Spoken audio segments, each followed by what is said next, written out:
Mas vamos lá, pessoal. A ideia é que hoje, nessa tarde, a gente bate um papo sobre design de serviço, design thinking, tá? E falar sobre isso, sobre os conceitos que o design thinking traz, sobre como vocês podem utilizar essa abordagem no dia a dia de vocês, tá bem?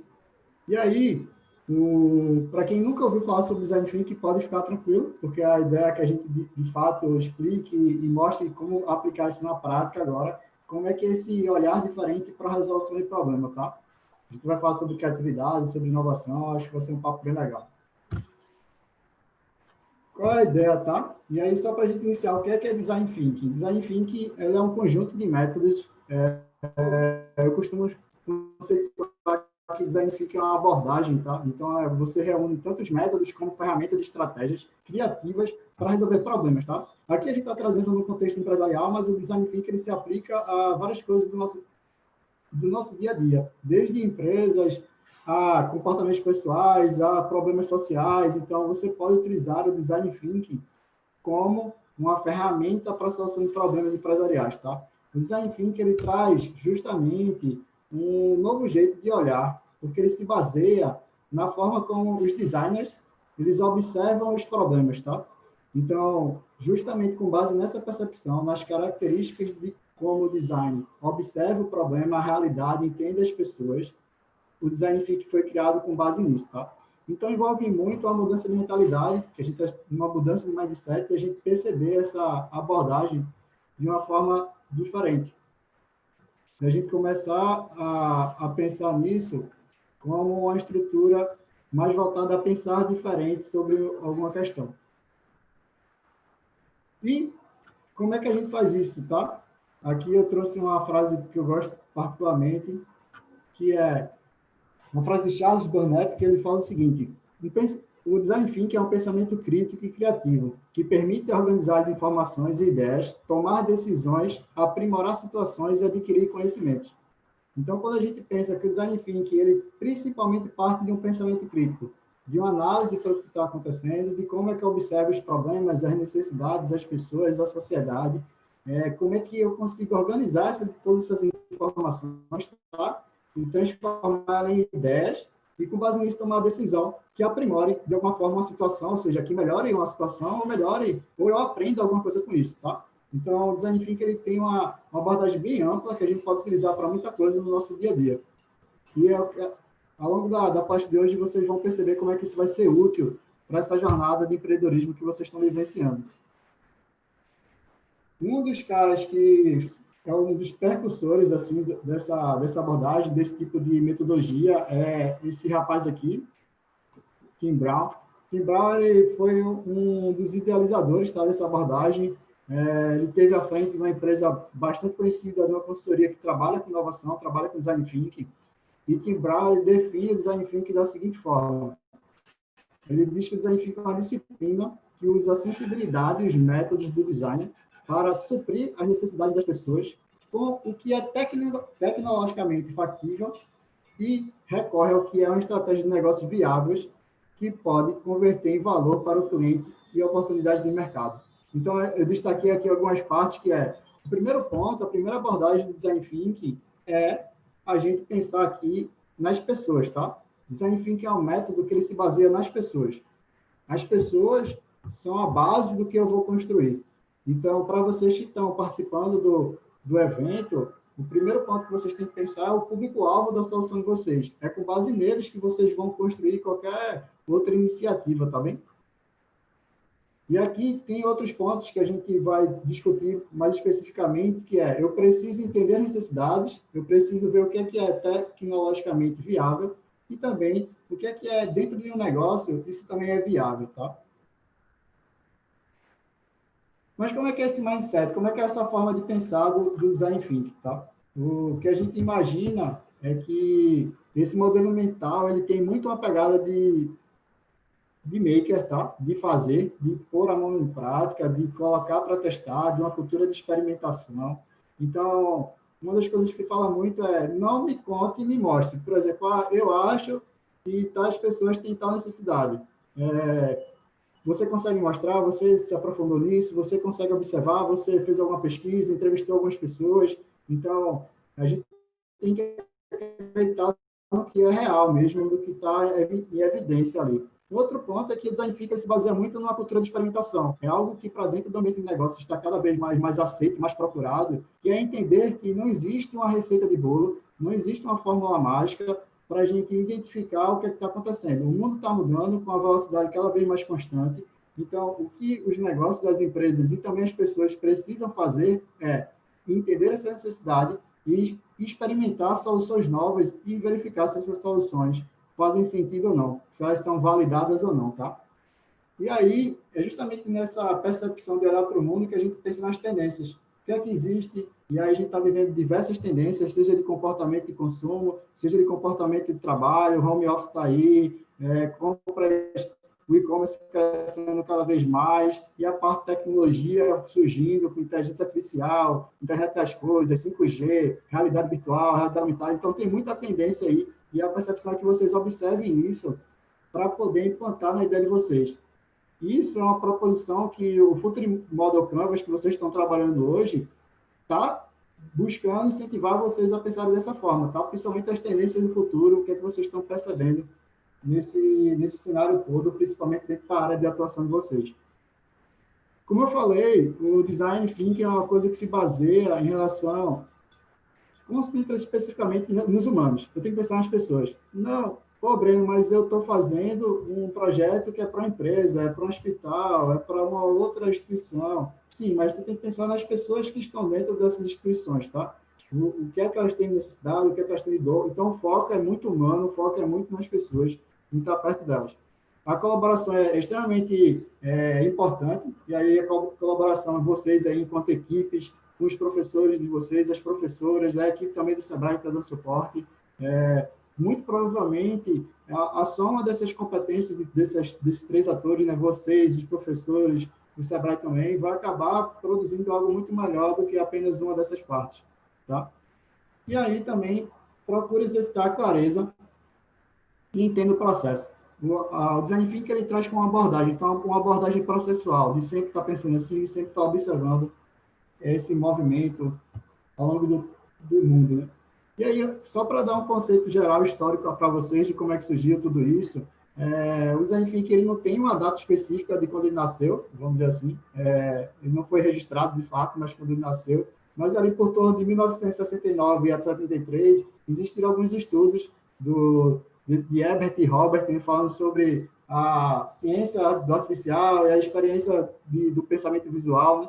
Então, isso mostra que, nesse momento, já começava a se discutir. Então, o design thinking não é uma coisa nova, ele, dos últimos, vamos dizer assim, na última década, tem sido uma coisa muito trabalhada pelas empresas, muito debatida em grupos, em projetos, em encontros, em eventos. E uma das, como eu falei para vocês, Tim Brown, né? Tim Brown foi um dos responsáveis por essa empresa, a IDEO. A IDEO é uma empresa que está localizada em Palo Alto, Califórnia, né? Que é o centro da inovação americana, ali no Vale do Silício. Então, essa foi uma das empresas que, vamos dizer assim, expandiu o conceito de design thinking para outros negócios, para grandes startups, para grandes empresas que surgiram dentro do Vale do Silício, lá na Califórnia, tá? Então, essas duas pessoas, tanto David Kelly como Tim Brown, que eles trabalham junto na IDEO, eles foram responsáveis por desenvolver diversos projetos junto com empresas, o governo americano. Então, tudo isso tem sido validado e trazido há um bom tempo. E a gente vai aplicar isso na prática agora, tá?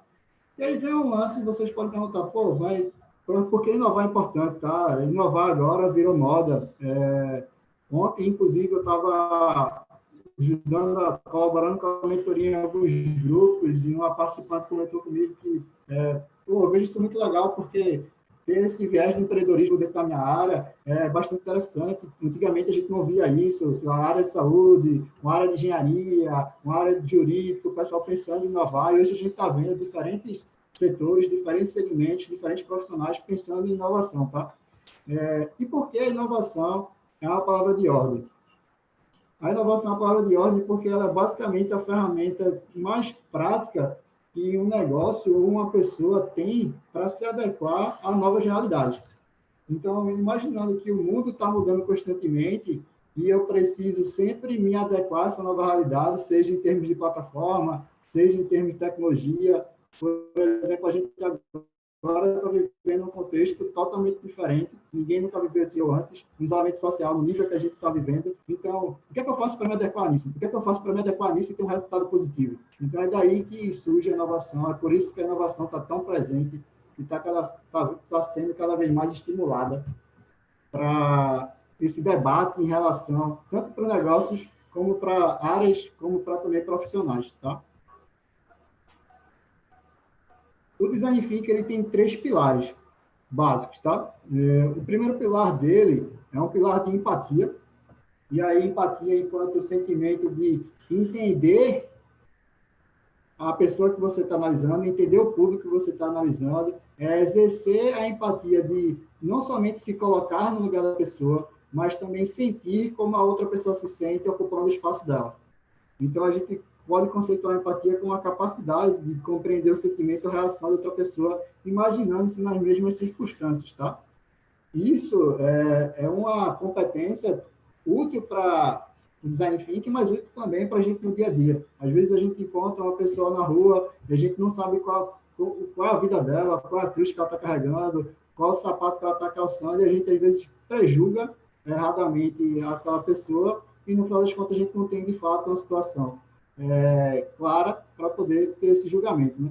Mas trazendo isso para o modelo dos negócios, isso não é uma tarefa difícil, não é uma tarefa fácil, tá? Tipo, pô, como é que eu vou me colocar no lugar da pessoa e compreender o sentimento e reação dela em relação a alguma circunstância?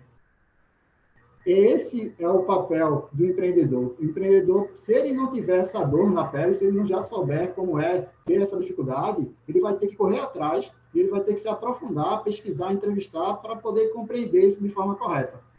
Só para fazer um exercício claro para vocês, como é que isso funciona na prática, imagine que seria extremamente difícil alguém que não utiliza transporte público aqui no estado criar uma solução para o transporte público. Imagina uma pessoa que sempre andou de carro particular, fez todas as suas atividades dessa forma, nunca andou de ônibus, ele tem real consciência e real entendimento para saber como é andar de transporte público. Ele sabe quais são os horários de pico, ele sabe quais são os riscos que estão envolvidos, ele sabe qual é o sentimento, ele pode até ter uma noção, mas quem vai saber de fato são as pessoas que de fato andam no transporte público. Então, se eu quero empreender e eu não estou vivenciando aquela realidade, eu preciso estar muito próximo das pessoas que estão nessa realidade e entender como é esse sentimento de estar ali, tá? O segundo ponto do Design Thinking, o segundo pilar, né, é a cocriação. É a gente entender que o somatório, a nossa variedade de saberes, a nossa também variedade de origem, variedade de pessoas, e como é que a gente consegue deixar isso cada vez mais dinâmico e com menos preconceito, vai fazer com que a gente crie uma solução cada vez melhor. E esse pilar tem total relação com o pilar de empatia, tá?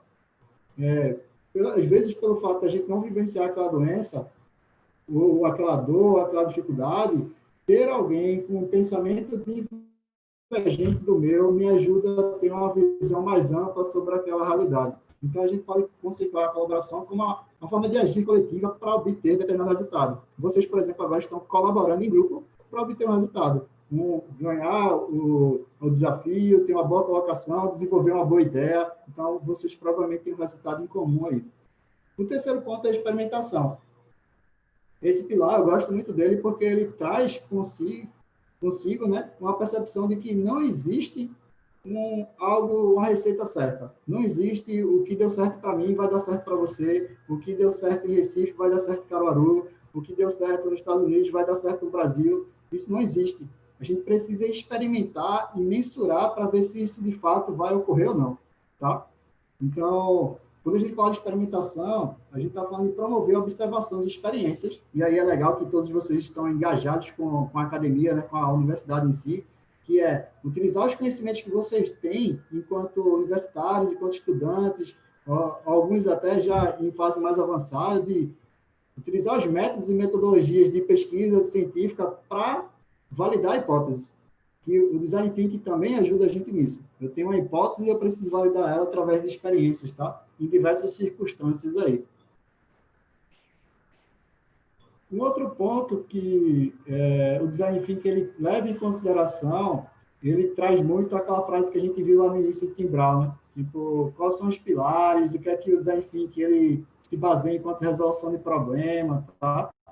E aí, como é que eu uso essa abordagem até agora que a gente falou, esse contexto geral de ser criativo, de ser inovador, de focar em pessoas, de experimentar? A gente utiliza essas três esferas de análise para solucionar problemas, tá? Eu primeiro preciso olhar para as pessoas, né? Eu comentei com vocês que o design thinking se baseia nas pessoas, então é por elas que a gente precisa iniciar. E aí, em relação às pessoas, eu preciso entender o que é que elas desejam ou então o que elas necessitam, tá? E aí, nesse caso, dor, desejo, vontade, necessidade, problema, é tudo sinônimo. Então, eu preciso saber o que é que as pessoas querem, o que é que elas necessitam, o que é que elas desejam, tá? No segundo momento, eu preciso analisar se existe alguma questão, com alguma solução que eu possa criar, que ela atenda a necessidade desse público e também ela seja viável em termos de negócio. Então, quando a gente fala viável em termos de negócio, é se eu consigo entregar isso, se eu consigo entregar isso com escala, se eu consigo ganhar dinheiro com isso, se meu negócio vai se tornar sustentável, se eu consigo, em termos de processos, atender a essa necessidade das pessoas e ter uma organização estruturada para oferecer isso para o mercado, então para o grupo, para o público que eu desejo atender, tá? No terceiro ponto, o terceiro viés que eu preciso olhar é o viés de possibilidade de tecnologia. Eu preciso saber se existe alguma plataforma, alguma ferramenta digital, algum tipo de tecnologia que me dê suporte, que me dê base para que eu crie essa solução para entregar ao público. E aí um exemplo muito bacana que se tem aqui, alguns de vocês devem conhecer Murilo Gun. Murilo Gun é um recifense pernambucano que ele já foi empreendedor da área de tecnologia, e por um tempo virou comediante, e agora ele está em uma escola de criatividade. E um case legal sobre ele é que ele, antes de existir celular, antes de existir smartphone, ele tentou criar um iFood via pager, tá? E aí, para quem não sabe o que é pager é como se fosse um dispositivo de trocar mensagem. Você basicamente só recebia uma mensagem ali. E aí, o que acontecia? A ideia era igual ao iFood.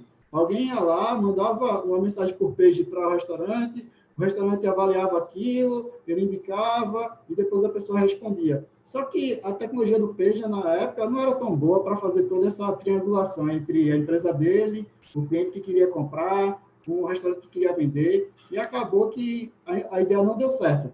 Então, esse exemplo é um exemplo clássico de que, às vezes, a tua ideia é até boa, mas não existe uma tecnologia interessante para suportar isso.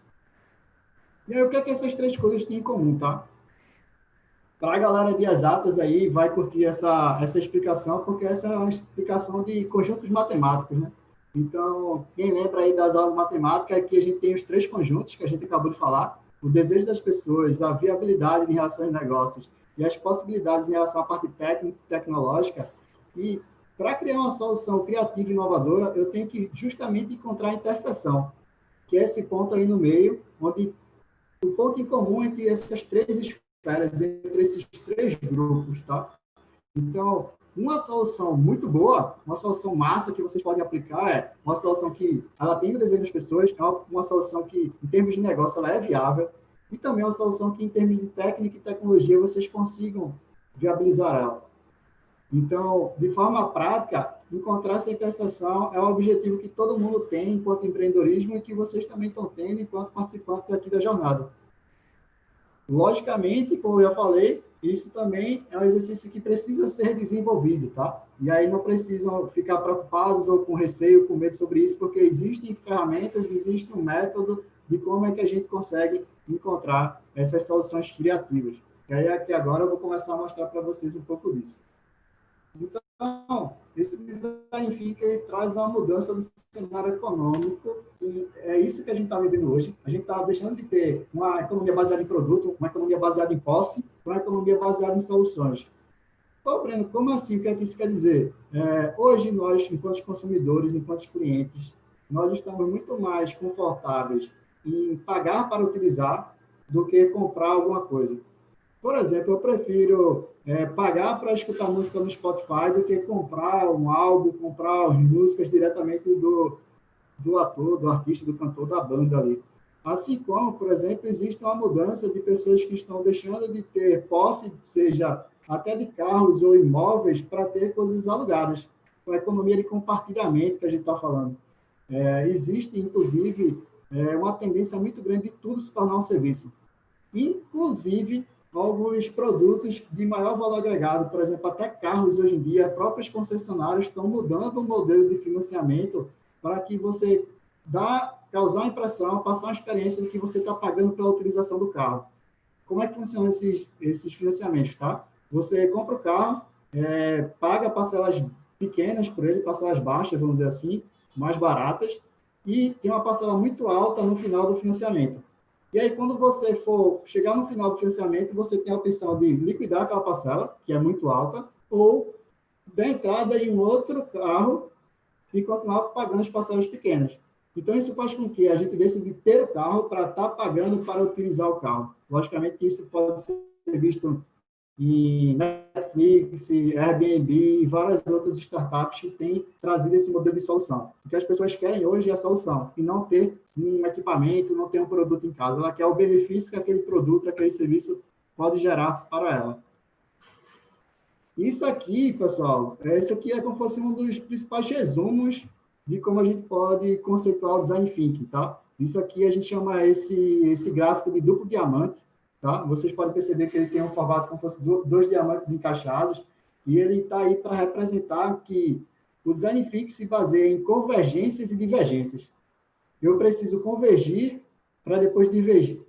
Desculpa, preciso divergir para depois convergir para chegar na solução. Então, no início, que é uma que a gente está hoje no desafio, a gente precisa divergir em relação ao problema, ou seja, descobrir, estudar vários problemas diferentes. Chegando agora, já hoje, nos próximos dias, vocês estão fazendo um exercício de conversão, eu estou convergindo, e aí, para definir qual é o problema, inclusive é uma das entregas lá da nossa linha do tempo, definir qual é o problema. Depois que eu defino o problema, que aí eu já começo na fase de projetar a solução, eu divido novamente para faço um exercício de brainstorm, de ideias, de pensamentos, para quais são as possíveis ideias para resolver esse problema. E a partir do momento que eu percebo várias ideias, eu vou convergir novamente para decidir qual é aquela solução que é melhor dentro do ambiente, dentro da perspectiva que a gente percebeu lá em relação às pessoas, em relação a também a parte viável, em relação ao negócio, e a parte também de técnica e tecnologia, tá? Mas vamos detalhar isso aqui para ficar ainda mais claro para vocês como é que a gente utiliza esse duplo diamante para desenhar uma solução, tá? Aqui o design nada mais é do que o desenho. E aí, quando a gente chama esse design, fica a gente está desenhando soluções. Nesse primeiro momento, aí vocês estão vendo que a gente está aqui, a gente está descobrindo, né? Tipo, é exatamente o momento que vocês estão vivenciando nos últimos dias. Entendendo quais são os problemas que vocês estão a fim, né, de resolver, que vocês estão interessados em resolver. E é nesse momento de divergência, eu começo a aprender. E aí, para aprender, eu preciso pesquisar, eu preciso observar, eu preciso analisar, eu preciso levantar dados, identificar problema. Isso tem muito a ver com a relação no foco centrado no ser humano, né? E na parte de empatia. Para eu poder ter empatia, eu preciso aprender. Lembrando que o design thinking também tem a questão de mostrar, né? De tomar atitudes com base em informações reais. Então, não basta apenas vocês imaginarem, dentro da realidade de vocês, como é aquele problema. Vocês precisam pesquisar. Depois que vocês identificarem esse público aí, vale a pena vocês buscarem interagir com eles, tá? Seja pesquisando, observando, analisando, entrevistando. Ao longo daqui a palestra, eu vou passar também algumas ferramentas legais que vocês podem utilizar para esse momento. O objetivo maior aqui é vocês identificarem o problema, tá? Eu preciso entender tudo isso, entender o meu público, entender quais são os problemas que eles têm, né? E daí eu decidir qual é o problema que eu quero resolver. Nesse momento que eu penso em definir o problema, que aí vocês estão vendo que eu estou convergindo novamente, né? Eu pesquisei muita coisa. E aí eu preciso agora reunir os dados. Eu até ontem, conversando com algumas equipes, eu disse, pessoal, hoje à noite é o momento de vocês pesquisarem. Vá, pesquise, cada um pensando em ideia. Amanhã, quando vocês tiverem um momento, logo cedo, se possível, vocês têm que reunir esses dados e levantar quais são os insights. Qual foram essas ideias, o que é que cada um teve de ideia nova, qual é a percepção. E nesse momento, que todo mundo tem a sua ideia, todo mundo tem um momento para expressar a ideia, defender ela, e o grupo decidir qual é o mais importante, qual é aquela ideia que é mais legal, qual é aquele problema que é mais interessante a gente tentar resolver, tá? E aí fazer um briefing, que é como fazer um resumo, montar uma estrutura do que é esse problema, quem é que tem esse problema, o que é, onde é que dói mais, qual é a parte que mais incomoda, se esse problema também existe em outros locais, se esse problema já foi resolvido por alguém de alguma forma, por alguma empresa, por alguma startup. Então, aí a gente está aqui convergindo, tá? Esse é o primeiro diamante. No segundo diamante, a gente começa a ter uma percepção sobre desenvolver ideias. E aí, para desenvolver ideias, eu parto do princípio que eu já tenho um problema. Eu já entendi meu público, eu tenho o meu problema, e aí, com esse problema aqui, como é que eu consigo resolver ele? Tá? Existem inúmeras formas de resolver um problema.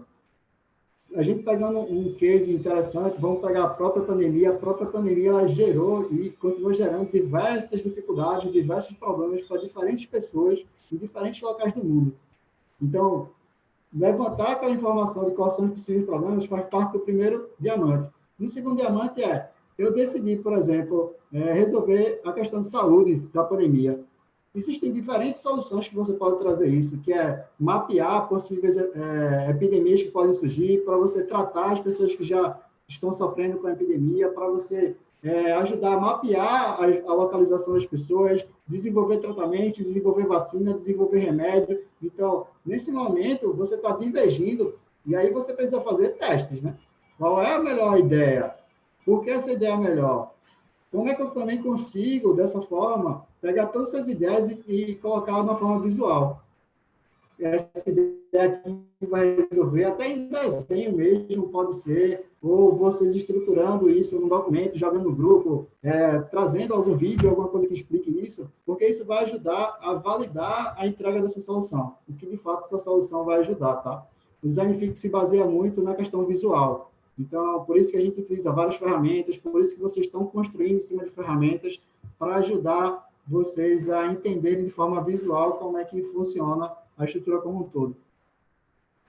No segundo momento do grupo diamante, a gente está convergindo para escolher qual é a solução que é ideal. Né?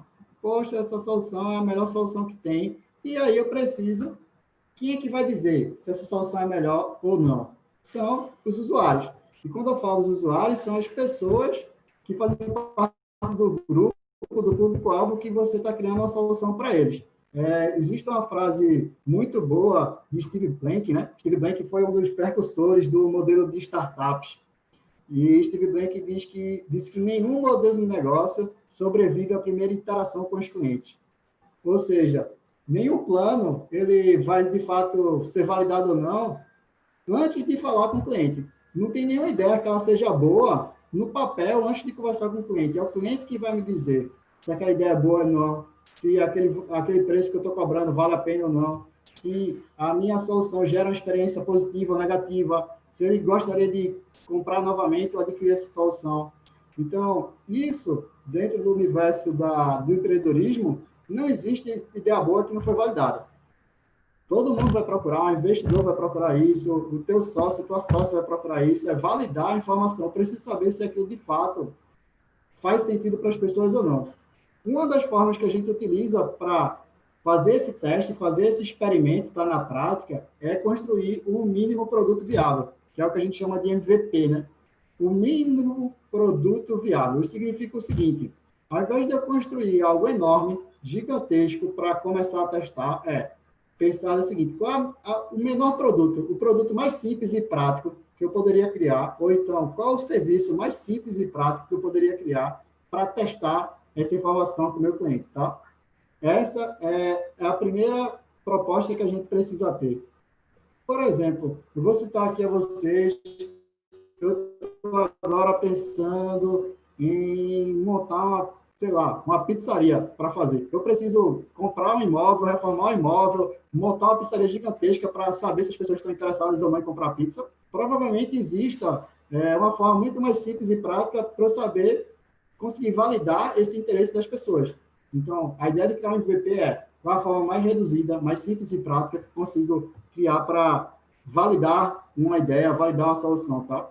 E esse MVP, ele serve como canal de informação, tá? Ele serve como ferramenta de aprendizado. O que a gente vai buscar é, de fato, colher os feedbacks do cliente. Se eu estou testando com ele, eu quero saber a opinião dele. Então, o feedback do cliente é determinante para a gente ir adequando a solução para dar melhor, tá? Nesse ponto, a gente já fez toda a parte conceitual, vamos dizer assim, design thinking. A gente falou de onde foi que ele veio, a gente falou sobre o histórico ali, a linha do tempo, a gente trouxe também percussores do design thinking, pilares, forma de pensamento da abordagem, mas agora a gente vai pensar no design thinking na prática, tá? Pô, Breno, como é que é utilizar design thinking na prática? Tem aqui alguns exemplos para vocês. Exemplos bem recentes, tá? Tipo, quais foram as soluções criativas que surgiram no meio dessa pandemia para evitar, né, ou para controlar o distanciamento social. Aqui a gente tem exemplo, por exemplo, do restaurante que botou ursos de pelúcia em locais específicos para que as pessoas respeitassem as medidas de distanciamento, né? Então, vocês podem ver que pessoa, a outra mesa ela está ocupada pelos ursinhos e na outra mesa vai sentar outra pessoa. Então, isso é uma solução extremamente criativa para resolver um problema. Qual é o problema? Evitar que as pessoas, vamos dizer assim, infringam, né, a distância mínima do isolamento social. Tem outra sacada, tá? Que é um teatro na Europa, onde qual foi a ideia que as pessoas tiveram para essa retomada, para pensar em ter espetáculos, ter shows, apresentações de peça. Eles simplesmente retiraram algumas cadeiras que faziam parte do teatro. Dessa forma, eles vão conseguir fazer com que as pessoas respeitem o distanciamento social. Então, é uma forma muito simples e prática de eu viabilizar minha ideia. Poxa, como é que eu posso fazer isso? Como é que eu posso continuar tendo espetáculo no teatro? Como é que eu posso continuar tendo peças no teatro se todas as cadeiras são muito próximas? Então, uma forma simples, muito prática, ao invés de construir outro teatro, eu vou ajustar o teatro que eu já tenho. Um outro lance legal, e aqui também, tipo, isso está rolando na Europa, que é, as pessoas lá, alguns países já voltaram, já estão flexibilizando, né, a questão da quarentena, do isolamento social, mas evitando que as pessoas fiquem muito próximas, que respeitem o espaço, principalmente em áreas abertas. Aí a gente tem o exemplo do parque, tá? O pessoal foi lá e fez círculos. Para quê? Você sabe que dentro daquele círculo ali você tem sua zona, vamos dizer assim, de respeito em relação ao círculo da outra pessoa. Isso está acontecendo em parques, também em praias. Então, você ali, você consegue se divertir, você consegue utilizar o parque, você consegue estar no ambiente aberto, mas você também está respeitando as orientações em relação à saúde. Então, tipo, é uma solução que ela aqui atende os três pilares. Ela é viável, dá para fazer no parque. Ela é interessante porque atende o desejo do pessoal, da galera de querer sair de casa. E a tecnologia permite que a gente faça isso, tá? Então, tipo, dá para fazer isso de uma forma bem divertida, bem prática e bem criativa. Um outro lance aqui também, esse projeto é um projeto da Volkswagen, tá? O Quick Car. É um projeto de carros compartilhados. Então, aquele lance que a gente falou de que as pessoas estão deixando de uma economia de produto de posse para uma economia de solução mais voltada para serviço, ao invés de pessoas comprarem um carro agora, a própria montadora está disponibilizando carros compartilhados para a família. Então, você pode aí usar o carro, depois o carro vai ser utilizado por outra pessoa. E dessa forma, além de ter um consumo muito mais consciente, a gente começa a trabalhar numa economia compartilhada. Isso também reduz o custo de aquisição para um carro. Você não precisa...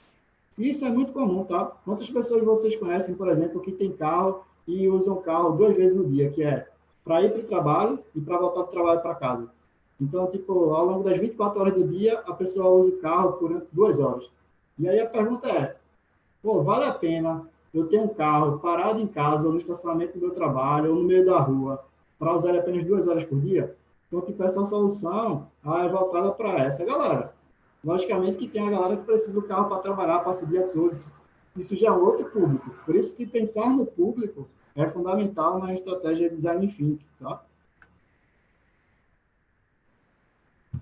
Aqui tem outro lance sobre design thinking, sobre experiência. Não tem nenhum case melhor de experiência do que a própria Disney, né? Existe até um modelo Disney de encantamento do cliente. E aqui é uma empresa que, de fato, consegue aplicar na prática o que a gente chama de centrado no cliente, uma experiência de uma abordagem centrada no cliente, voltada inteiramente para o cliente.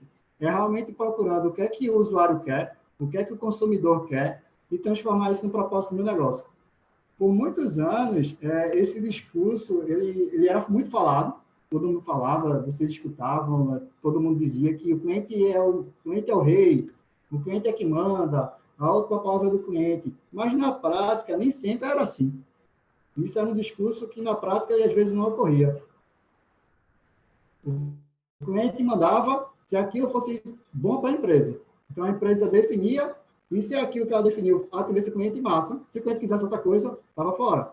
Mas esse conceito da Disney, ele já é utilizado há muito tempo lá e está sendo cada vez mais utilizado nas empresas, tá? De fato, entender o que o cliente quer e entregar o que ele está precisando, o que é de valor para esse cliente, transformar isso num propósito. Exemplos, tá, de coisas que acontecem na experiência da Disney. A Disney em si, ela vende não somente um parque de diversão, mas ela vende a felicidade em si.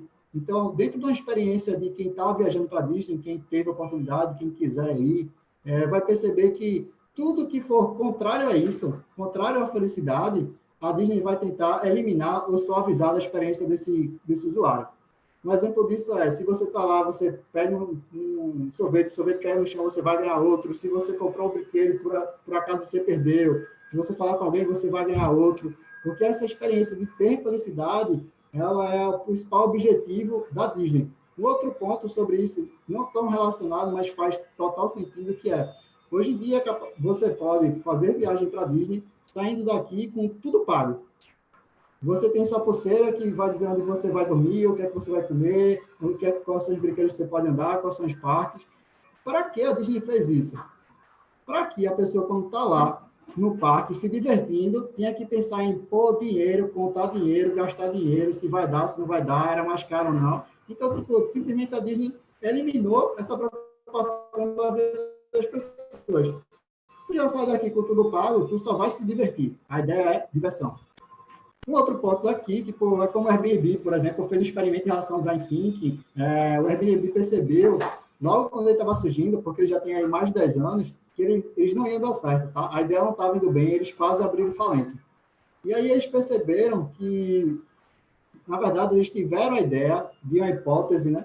Que é uma preocupação, um problema que eles identificaram que as pessoas não alugavam os imóveis do Airbnb porque as fotos eram muito ruins. Porque as fotos que botavam nos próprios usuários, né?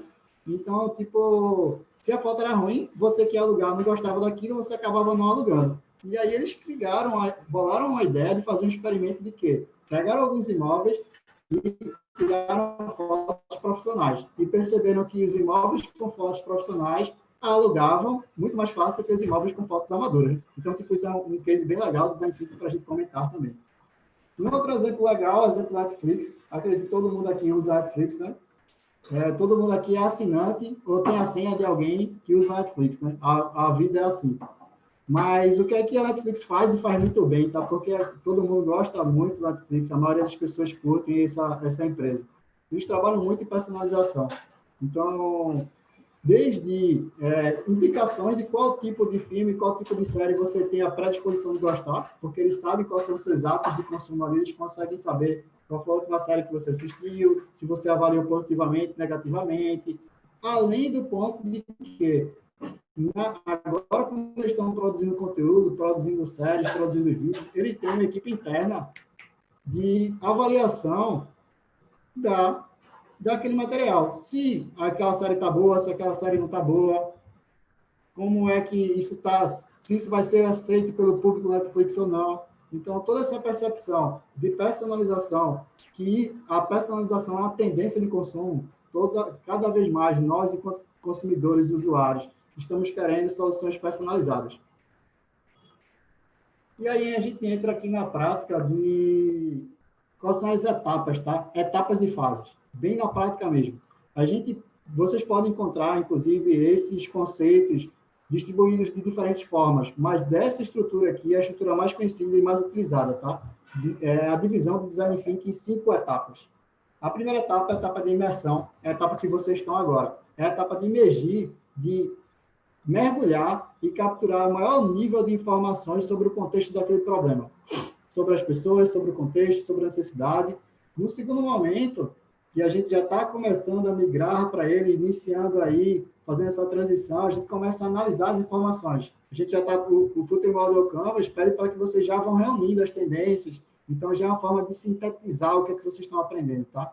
Então, essa migração para a fase 2 de análise é realmente, eu vou juntar tudo que eu aprendi, juntar tudo que eu estudei e vou analisar aquilo ali.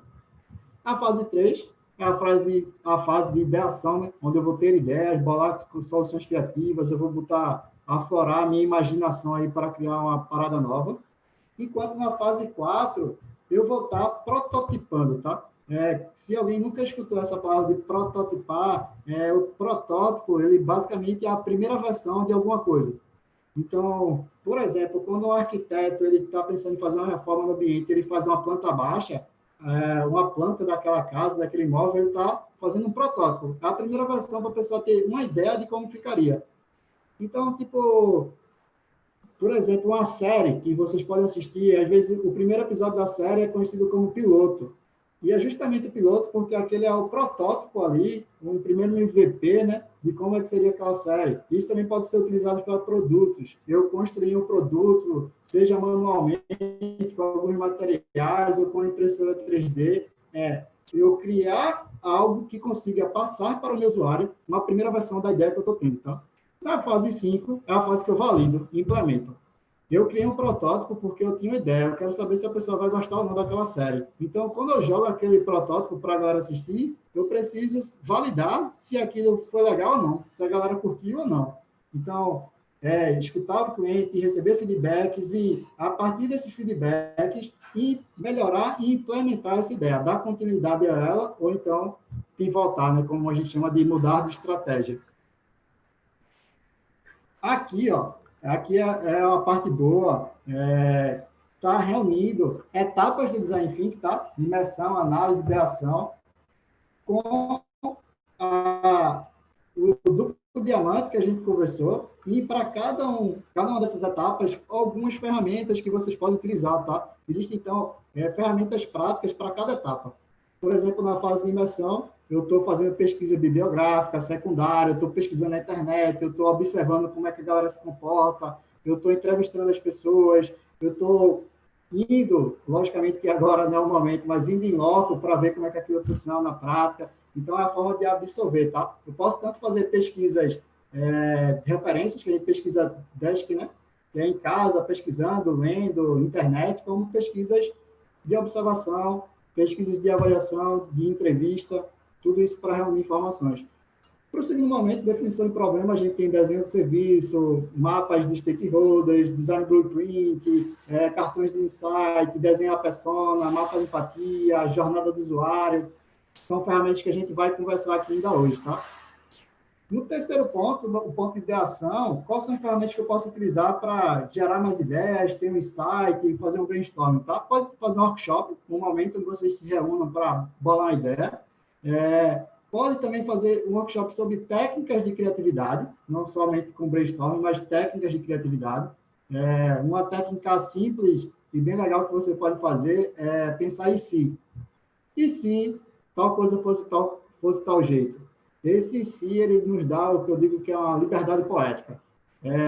Se eu falar em si, qualquer coisa que vier depois de si pode ser qualquer bobagem, mas como eu falei em si, está tranquilo. Então, e se tal coisa fosse assim? E se Pernambuco tivesse os melhores alunos da Universidade da UPE do país inteiro? Da universidade, a UPE fosse a melhor universidade? E se? Ou e se a gente tivesse que ficar, cada um dentro das suas casas, até o final do ano? Então, esses em si nos dão a possibilidade de imaginar, de pensar um pouco fora da caixa, tá? Uma outra possibilidade de ideação que é muito legal, que vocês podem fazer muito de forma bem prática, é pensar em 10 vezes. É tipo, o problema que se tem hoje, ou a solução que se tem hoje para o problema, como é que ela seria se eu tentasse fazer ela 10 vezes mais rápida, 10 vezes mais barata, ou então que ela gerasse 10 vezes mais valor para o cliente? Como é que seria essa solução? Então, isso também é uma sacada boa para a ideação, tá? Quando eu estou ali na quarta fase de especificação, eu estou falando de workshops para especificar, para a gente selecionar, priorizar ideias, selecionar relacionar ideias e prototipar também. Vocês estão vendo que, apesar de ter um conceito muito bacana, o Design Thinking ele tem uma abordagem muito prática, tá? Então, é mão na massa mesmo, eu tenho que ir a campo, pesquisar, levantar informações, aplicar, analisar, prototipar. Isso faz parte de quem quer empreender, faz parte de quem quer criar uma solução criativa, tá? E aí, eu vou aqui falar com vocês agora sobre destrinchar, né? Detalhar as etapas que a gente conversou, as 5 etapas de Design Thinking, tá? Dentro da imersão, a gente pode definir a imersão de 2 modelos. Eu tenho uma imersão preliminar, vamos dizer assim, é uma imersão superficial, tá? Onde eu estou ali avaliando, tendo entendimento inicial, sabendo o que vim em algum canto, alguém falar, pesquisei na internet, e aí eu tenho já uma orientação, algumas informações preliminares. E no segundo momento, já com essa base de conhecimento, eu vou me aprofundar em alguma coisa. Aí eu vou, de fato, fazer uma pesquisa mais sofisticada, eu vou entrevistar pessoas, eu vou fazer questionário, eu vou utilizar algum método científico para levantar essas informações. Então, já é com base na identificação das necessidades e oportunidades que você viu na etapa preliminar, tá? E isso tudo vai nortear, cada etapa dessa, ela alimenta a etapa seguinte. Então, aqui é muito importante, tá? Se você faz uma imersão meia boca, provavelmente sua solução vai ser meia boca. Porque você vai acabar tentando resolver um problema que não existe.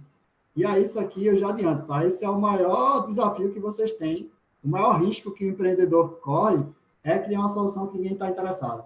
É o que eu tenho um amigo meu que diz que é criar bicicleta para peixe. Tipo, peixe não precisa de bicicleta. Então, não adianta tu inventar uma bicicleta para peixe, porque peixe não vai querer usar.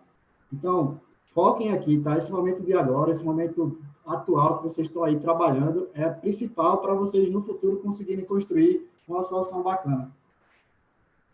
Dentro dessa estratégia de análise, né, de imersão, a gente pode utilizar esse conceito, tá? Esse é um conceito que ele avalia técnicas sobre análise das pessoas e também o conhecimento.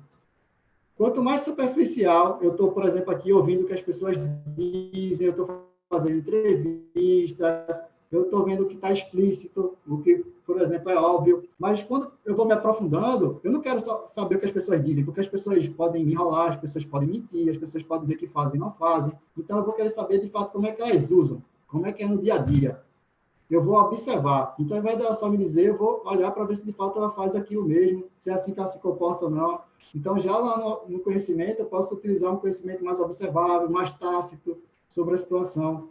Mas, quando eu me aprofundo bastante, eu estou aí tentando entender o que as pessoas sabem, o que as pessoas sentem, o que as pessoas sonham, tá? Um exemplo muito bacana disso é quando Steve Jobs ele foi lançar o primeiro smartphone, né? O smartphone não existia. Então, como é que eu vou perguntar a uma pessoa o que é que ela quer? Ela não vai me responder o que é um smartphone, porque ela nem sabe o que é. Então, ele teve que entender a necessidade do cliente ao ponto de construir uma solução que nem mesmo a pessoa sabia descrever como é que ela seria, tá? Uma outra passagem bacana sobre isso foi de Ford, e aí para quem estudou administração deve ter visto Ford alguma vez na vida, Ford que criou a marca Ford, né? Um dos precursores aí da Revolução Industrial, e Ford disse que se ele tivesse perguntado aos clientes dele o que é que os clientes queriam, os clientes iam dizer que gostariam de ter cavalos mais velozes. Eles nunca iam dizer que queriam carro, porque não existia carro. Então, o que os clientes, em teoria, iriam dizer era isso. Mas se aprofundando ao ponto de saber o que é que eles querem de fato, o que é que eles sentem, o que é que eles sonham, você consegue aí sim fazer uma inovação radical, né? Uma inovação disruptiva. Em relação à técnica, você pode ter uma sessão generativa, né? E aí estar em contato mais próximo de pessoas, fazer várias interações, uma coisa mais latente do que o conhecimento anterior. Quais são as ferramentas, tá, que a gente pode utilizar nesse momento de imersão? Pesquisa Desk, que aí é pesquisa de mesa, tá? Entrar na internet, fuçar, olhar, ver matéria, ler livro, artigos científicos, fazer uma pesquisa nesse nível. Um segundo ponto é entrevistar pessoas. E aí, a sugestão, peguem uma pessoa que faz parte do público-alvo que vocês estão querendo se aprofundar. Não tenta falar com ela no WhatsApp, não. Pede para ligar, tenta escutar a pessoa. Esse primeiro momento de escutar ou fazer uma videochamada, um momento rápido, vocês vão conseguir capturar muitas informações que em outro momento você não ia conseguir. Ou se for por uma mensagem, a pessoa vai ser mais seca, não vai falar tanto, mas ao vivo, ou então, uma transmissão, você consegue perceber uma careta, uma cara, uma vontade de querer falar mais alguma coisa. Então, tentem fazer entrevistas e façam... A ideia aqui das entrevistas, tá, não é quantidade, é qualidade. Não adianta eu entrevistar 100 pessoas que não tem nada a ver com a minha ideia, é melhor entrevistar 5 que tem super a ver com a minha ideia.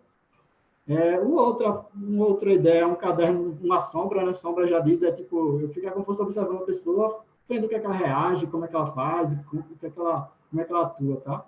E outros são cadernos de sensibilização, que aí eu posso ir anotando, tomando nota, vendo o que cada pessoa faz e pedindo para ela anotar, registrando esses tipos de comportamento. E a gente chega na fase 2.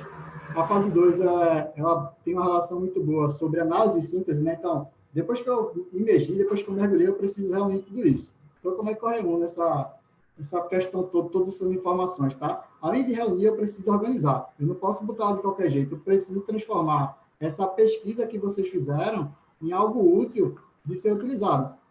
Então, a ideia é que vocês aqui organizem da maneira mais visual possível, tá? Que facilite o grupo, facilite os mentores, professores que estão acompanhando vocês. Então, aqui é um momento onde algumas das técnicas e ferramentas que te ajudam justamente a fazer isso. Como é que eu reúno essas informações, tá? São essas duas ferramentas, persona e mapa de empatia. O que é uma persona, tá? É dentro do público-alvo, dentro daquele grupo de pessoas, daquela piscina, vamos dizer assim, daquele grupo de pessoas que podem ser atendidas ou beneficiadas pela solução de vocês. A ideia é que vocês criem um personagem fictício que ele seja representativo em relação àquele grupo de pessoas. Ou seja, eu vou criar um personagem que ele reúna as principais características do público como um todo. Então, por exemplo, se eu for fazer um negócio para a saúde, para médico, então para paciente, eu vou criar uma pessoa que ela reúna as características. E para ser um personagem, ele precisa assim, ter rosto, ter nome, ter idade, onde mora.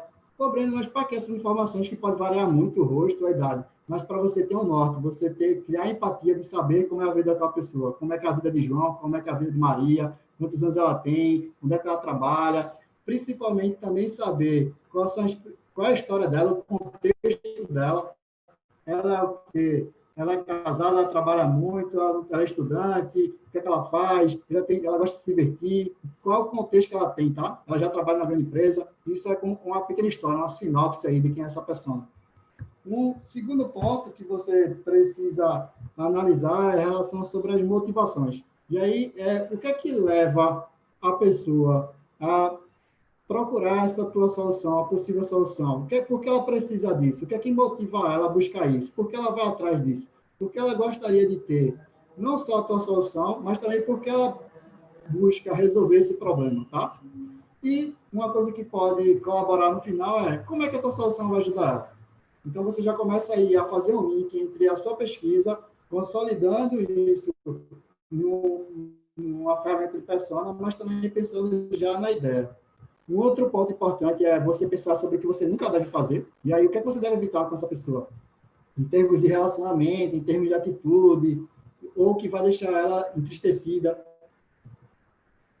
Esse exercício aqui, algumas pessoas podem ter dificuldade, mas uma dica legal é pensar sempre no seguinte ponto. Quais são as coisas óbvias, vamos dizer assim, mais práticas? O que é que eu nunca devo fazer? Por exemplo, eu nunca devo mentir, nunca devo roubar, nunca devo enganar a pessoa, nunca devo dizer que vou entregar e furar meu prazo. Então, você começa por essas coisas mais simples e depois vai aí elaborando mais. E aí você pode chegar ao ponto de dizer, eu nunca devo chamar ela sem ser de doutor, doutora, senhor, senhora, ou nunca devo chamar ela no apelido, ou falar palavrão, coisas que você precisa evitar, tá? Em várias esferas da vida. O outro ponto é sobre a experiência ideal. E aí a experiência ideal do cliente, tá? Qual seria a experiência ideal para o cliente em relação à tua solução? Vamos imaginar, por exemplo, que, voltando àquele meu exemplo da pizza lá, a experiência ideal hoje de alguém pedir a pizza, alguém entrar no iFood, com poucos cliques, encontrar uma pizzaria legal, com uma pizza bacana, com preço baixo, pedir, e em 30 minutos a pizza está na casa da pessoa, vir quentinha ainda, a pessoa comer e achar que a pizza está ótima. Então, tipo, toda essa experiência, desde o pedido até a entrega, ela faz parte da experiência ideal ali, tá? Vocês têm que idealizar a experiência ideal do cliente de vocês. Por fim, você pode pensar aqui quais são as três principais locais onde você pode encontrar essa pessoa, seja física ou digital, tá? Redes sociais e tudo mais. Aqui o mapa empatia, ele é complementar, tá? Ao exercício de persona ali. Aqui, esse mapa empatia, você vai reunir o que é que as pessoas sentem e pensam, e aqui é tua persona no meio, tá? O que é que tua persona geralmente escuta, ou seja, o que é que os amigos falam, o que é que o chefe diz, o que é que a família fala, o que é que ele vê do ambiente dele, na parte da sociedade que ele está envolvido, em relação aos amigos, o que é que o mercado oferece, o que é que ele diz, o que é que ele faz, em atitudes, expressões faciais, e aqui você volta a reunir as dores, tá? Medo, frustração, obstáculo, quais são os possíveis ganhos que ele pode ter resolvendo o problema dele com a sua solução. E a ideia aqui embaixo é qual é a dor latente, as principais, aquelas que dói mais. E do outro ponto é quais são os ganhos esperados, o que é que ele espera. Aqui o que eles podem ter, tá? E aqui o que ele espera de fato. Existe um mapa conceitual aqui é muito utilizado também para a gente pensar a ideia. A tua ideia está aqui no centro e você pensar um pouco como é que ela vai funcionar. Por que essa tua ideia melhora a experiência do cliente?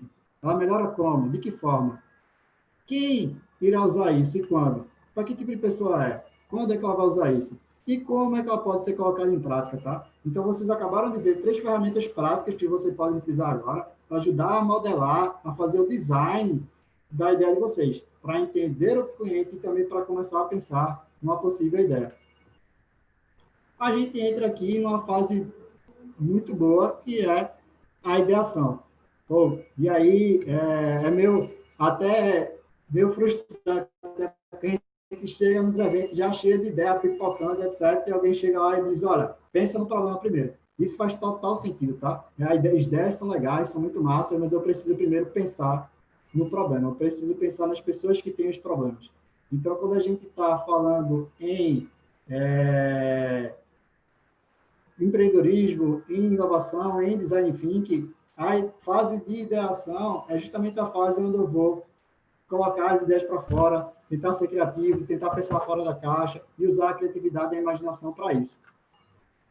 Algumas ferramentas interessantes para essa fase de ideação é brainstorm, que é aquele chuva de pitaco, né? Todo mundo dá uma ideia e tudo mais. Tem uma matriz de alinhamento, que aí vocês vão utilizar ela nos próximos dias aí, a gente está chamando ela de matriz CSD, tá?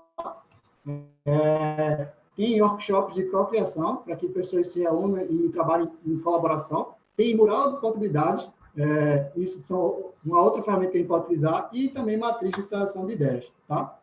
E aqui eu queria focar justamente nessa ferramenta, tá? Essa talvez seja aqui a parte mais importante da nossa parte de hoje, que é a matriz de alinhamento ou matriz CSD, e a CSD porque são certezas, suposições e dúvidas, tá? Então, como é que vocês podem utilizar isso aqui? Vocês precisam olhar para o problema, vocês precisam olhar para o cliente e cada coluna encaixar. O que é que vocês têm certeza que o cliente faz? O que é que vocês têm certeza sobre o problema? O que é que vocês têm certeza que acontece, tá? E aí vocês colocam na coluna de certezas. Já em relação às dúvidas, aquela ali, eu acho que o cliente faz assim. Eu já vi fazendo, mas não sei se todo mundo faz. Eu já vi alguém dizendo que tem essa necessidade, mas eu não sei se é para todo mundo ou o quão dura, o quão importante é essa necessidade, tá?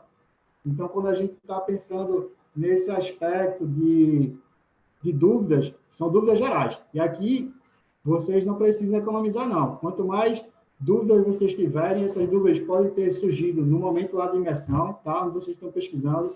É importante que vocês reúnam ela aqui. E aí vocês reúnam as dúvidas de vocês. E o terceiro ponto é um ponto de suposição. Suposição, e aí para quem está vivenciando a academia, para quem está na universidade, é uma hipótese. Quando você faz um trabalho de conclusão de curso, você está em iniciação científica, ou inclusive no mestrado e no doutorado, você quando vai desenvolver alguma coisa, você tem hipóteses. Você supõe que, eu acho que, eu acredito que. Então, essas são as suposições, tá? O que é que vocês acham, o que é que vocês acreditam, o que é que vocês têm crença que pode acontecer ou não pode acontecer. E aí vocês podem estar se perguntando, tá? Pô, Breno, mas para que eu vou estar levantando essas suposições, tá? Lembra que a ideia é justamente a gente ter protótipos para validar suposições. Então, eu vou justamente criar, entrevistar, procurar pessoas para que elas validem ou neguem minhas dúvidas e minhas suposições. Eu não vou entrevistar uma pessoa para ela reafirmar uma certeza minha. Então, isso aqui vai ajudar vocês a entender o que é que vocês precisam se aprofundar. Então, lembra lá daquele momento da imersão para a segunda imersão, eu posso usar a matriz de alinhamento lá e chegar à conclusão de que, poxa, eu já levantei isso tudo aqui, eu preciso me aprofundar em tais e tais temas, em tais ou tais tópicos. Então, essa matriz ela vai organizar de maneira visual e de maneira muito prática o que é que vocês precisam saber mais, ou então o que é que vocês vão precisar em relação à ideação, criar um protótipo para validar aquela suposição que vocês têm.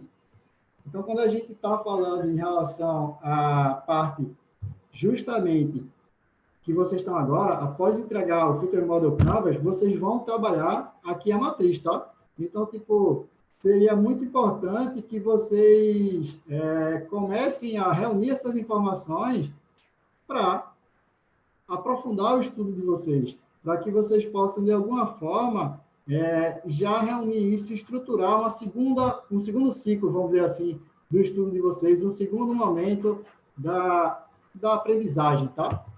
Isso vai ser fundamental para vocês. E aí a gente chega aqui no momento de prototipação. A gente falou sobre isso, tipo, essa parte ela é muito importante. Eu preciso, depois da minha suposição, eu preciso de fato saber como é que eu vou validar ou não essa minha suposição. Como é que eu crio algo que ele vá me garantir que o que eu estou imaginando acontece ou não, tá? E aí, quando a gente fala de protótipo, a gente está basicamente falando que eu preciso criar, e ali a gente volta para o conceito de MVP, tá? Uma função de auxiliar a validação do dado. Eu não vou criar esse protótipo para vender, para ganhar dinheiro, eu quero aprender. O principal objetivo do protótipo é aprendizado, tá? Então, o que é que eu posso criar que vai me dar a maior fonte de informação possível? E aí eu posso criar um protótipo que as pessoas usem, que as pessoas acessem, que as pessoas escutem, vejam, de alguma forma para que eu consiga captar feedbacks, tá? Lembrando que feedbacks não são só falados, são através de reações, eu posso também observar os pontos que estão em comum sobre isso. Legal? Então, por exemplo, qual seria o protótipo? Tá? Vocês vão começar os próximos dias a pensar em qual é o protótipo que eu posso criar disso aqui. Porque nesse período da jornada, dessa maratona que a gente estava vivenciando, você não vai conseguir construir um serviço ou um produto novo, ou que for um aplicativo 100%. Então, essa ideia de tentar ser perfeccionista, vocês têm que deixar um pouco de lado, tá? A ideia é que a gente aqui tem que ser prático, tem que ser o mínimo viável. O que, é que eu posso entregar de forma simples e prática para já ter essa percepção, tá? Então, o foco do protótipo aqui é que ele me ajude a validar as suposições que eu tive nas etapas anteriores. Então, se eu estou criando um protótipo que ele não me ajuda a entender nada, que ele não me traz ideia nenhuma, que ele não me permite ver como o meu cliente reage à minha solução, ele é um protótipo ineficaz. Eu preciso de um protótipo que ele provoque isso no cliente, que ele idealize como é que vai ser, que ele passe a ideia de como isso seria, por mais que seja uma primeira versão, mas ele, poxa, já com esse protótipo, eu já tenho a ideia de como é que isso pode ser. Então, que passe essa ideia para o cliente de vocês. Então, quando a gente está pensando em protótipo, a gente pode utilizar algumas ferramentas, tá? Existe uma ferramenta chamada Storyboard, que é tipo eu criar uma história, um quadro de uma história, contando como é que aquilo vai acontecer. E aí eu posso fazer isso justamente para usar o storytelling dentro dessa história toda. Como é que aquela pessoa vivia, quais são os problemas que ela tinha, o que é que ela enfrentava, quais são as soluções que ela tinha, e aí, no final da história, o que foi que ela fez. Então, eu criando uma estrutura de storytelling, eu posso ter uma estrutura melhor sobre essa minha jornada, inclusive do cliente, e da minha solução, tá? Um exemplo de storyboard é, por exemplo, a pessoa estava insatisfeita, aí se não encontrava, e o problema dela não tinha solução, e aí ela descobriu a solução de vocês. E aí, o que, é que a solução de vocês fez na vida dela? Isso, e aquilo outro. Então, de uma forma de contação de história, ali, de storytelling, vocês conseguem descrever o impacto da solução de vocês, tá? Uma outra abordagem é vocês pensarem em protótipo em papel. E aí, protótipo em papel, vocês podem desenhar, vocês podem construir, vocês podem fazer, sei lá, um origami para mostrar aquilo ali. Quem tiver possibilidade de fazer isso em impressora 3D também é uma possibilidade de protótipo mais sofisticada. Então, qual a forma mais simples, tá? De prototipar. Fazer um desenho, fazer uma apresentação, montar um PowerPoint, tudo isso é uma forma de prototipar. Eu vou criar uma página na internet para saber se as pessoas estão interessadas ou não, uma landing page, ali, uma página de captura, ou das pessoas que estiverem interessadas no meu negócio possam se cadastrar lá. No terceiro ponto, eu posso utilizar mockups e maquetes, tipo mockup é um termo trazido aí da área de publicidade e design, que é aquelas sensações de que aquilo é real sem ser. É como se fosse uma foto no celular e eu coloco uma tela por cima da imagem para dar a impressão que aquilo é real. Então, a gente fala que está mocando alguma coisa, né? Já aportuguesando a palavra, a gente utiliza como ele vai mocar. É algo que ele parece real, mas ele não é real. Isso também acontece com maquete. Se eu quiser fazer um produto mesmo, físico, ou até algo mais escalável, um carro, uma casa, alguma coisa de maior grandeza, eu posso criar uma maquete para dar ideia naquilo. E aí vocês começam a ter essa casa, porque aquelas empresas empreiteiras, construtoras, elas fazem maquetes para divulgar o que vai ser. Ela quer te dar uma primeira ideia de como é que vai ser aquele imóvel lá na frente. Ela nem sequer, às vezes, começou a construção, mas só a maquete já tem ideia de como é o terreno, como é que vai ser, isso, aquilo, outro. Então, tipo, para vocês verem o quão é importante a gente utilizar protótipos para validar. E um outro lance sobre isso é que, tipo, as pessoas compram o imóvel vendo a maquete, porque já idealizaram, eita, já sei como é que vai ser, então, um simples protótipo ali, logicamente, um bom argumento de venda das pessoas, facilitam a compra, né, ou a venda do imóvel ali. Eu posso usar vídeos, e aí eu posso usar vídeos explicando, tá? Como é que vai ser? Eu faço uma apresentação, ó, o vídeo vai ser assim, assim, assim, ou eu posso fazer até uma encenação, como se fosse um storyboard em formato de vídeo. Eu posso pegar, por exemplo, criar como se fosse um celular em papel e ir passando as telas e mostrando no vídeo como é que ele funcionava, tipo fazer uma edição. Coloco o desenho do aplicativo aqui, aí clico e aí muda a tela. E assim fazer em forma de vídeo.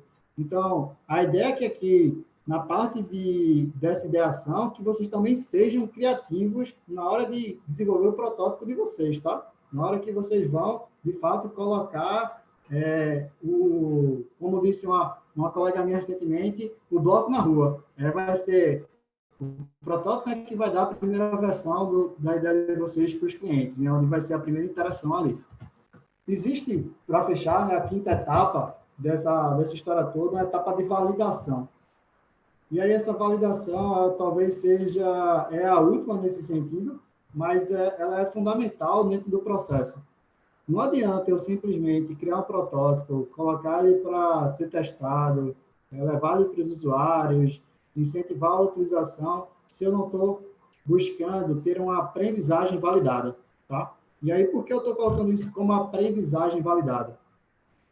Os professores e as professoras de vocês na faculdade devem ter já incentivado vocês de alguma forma sobre isso, que é, eu acho que escrevo um trabalho, sim, mas você acha baseado em quê? Com base em que conceito, com base em que pesquisa, com base em qual análise. Então, no empreendedorismo, a gente também utiliza esses métodos científicos. Por isso que é tão importante vocês que estão na universidade se aproximarem do empreendedorismo para que o empreendedorismo possa crescer e vocês também possam usar as estratégias e os pensamentos do empreendedorismo dentro das áreas de vocês. E aí, como é que a gente valida? Eu não vou, como se fosse assim, no amadorismo, né, na loucura, inventar de criar um negócio, uma solução sem testá-la antes, sem validar. Existem duas validações principais dentro do empreendedorismo, tá? Existe uma validação de necessidade, que basicamente é saber se o cliente, se o usuário, ele de fato tem necessidade daquilo que eu estou produzindo. E aí lembre daquele lance da bicicleta para peixe, viu? Então, eu preciso saber se o peixe está afim de andar na bicicleta. Esse é o primeiro ponto. E existe, em segundo momento, uma validação de crescimento. O que é essa validação de crescimento? É a forma como eu quero escalar meu negócio, como eu quero crescer o negócio. Eu preciso validar se aquela estratégia de marketing comercial dá certo ou não. Então, quando a gente fala em validação, é uma etapa que é conhecida pela implementação. Imagine que o protótipo é como se fosse um teste ali, aquilo não está rodando 100%. Quando eu parto para a validação, o negócio está rodando 100%, eu estou cobrando pelo meu serviço, eu estou cobrando pelo meu produto, eu estou colhendo feedbacks, isso já está girando. Então, essas mudanças, elas acontecem de uma forma muito mais célere e muito mais real, tá? E sobre esse processo de validação, busquem validar com os clientes reais, tá? Com os usuários reais. Ah, não, vou validar com meu amigo de turma, vou validar com o meu colega, vou validar com meu pai, com minha mãe. Não é aconselhável fazer isso, porque essas pessoas que gostam muito da gente, elas tendem a suavizar o feedback delas para que a gente não fique triste. Então, por exemplo, você pode chegar com um trabalho bem ruim para o seu pai, para sua mãe, sua avó, e perguntar, e aí, o que, é que você achou? Pouquíssimos deles vão dizer que, de fato, está ruim.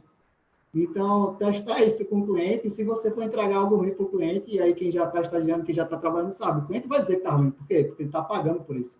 Então, nesse processo de validação, diferente do protótipo, que eu posso fazer teste de protótipo de forma gratuita, na validação a ideia é que você já comece a cobrar por aquilo para ter um feedback mais real.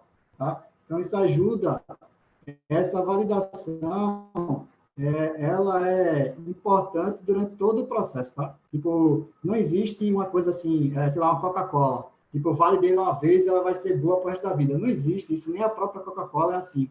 Então, esse processo ele tem que ser contínuo.